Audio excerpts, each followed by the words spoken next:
আসসালামু আলাইকুম। আমি হাসিবুল হাসান। আজকের বিষয়টা হলো গাপ্পি মাছের মেল ফিমেল চেনার উপায়। তো সবচাইতে সহজ হলো গাপ্পি মাছের মেল ফিমেল চেনা। এটা এতই সহজ যে আপনি কোনো গ্লাস বা কোনো কিছু পাত্র এগুলো ছাড়াই আপনি উপর থেকে দেখেই চিনতে পারবেন। তবে যারা নতুন তাদের ক্ষেত্রে একটু ভিন্ন। তো ভিডিওটি গাপ্পি মাছ। গাপ্পি মাছ একটি জনপ্রিয় মাছ। তো মেল ফিমেল কিভাবে আমরা চিনব? তো চলুন জেনে নেওয়া যাক। সর্বপ্রথম দেখতে পাবেন আপনার দুইটা একটি মেল এবং একটি ফিমেলের ক্ষেত্রে দেখতে পাবেন যে মেলটা তুলনামূলক ছোট হবে এবং ফিমেলটা তুলনামূলক বড় হবে।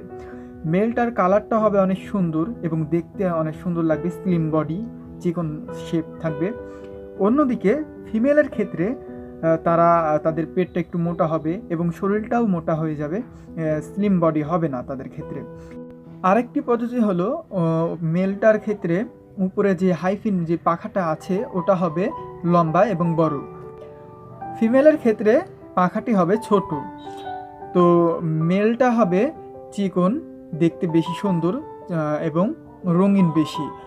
আর অপরদিকে ফিমেলটা হবে বেশি কালার থাকবে না, লেজটা শুধু কালার হবে। আর সেটা একটু মোটা টাইপের হবে, বড় হবে। তো এভাবে আমরা খুব সহজেই বুঝতে পারবো যে এটা মেল না ফিমেল।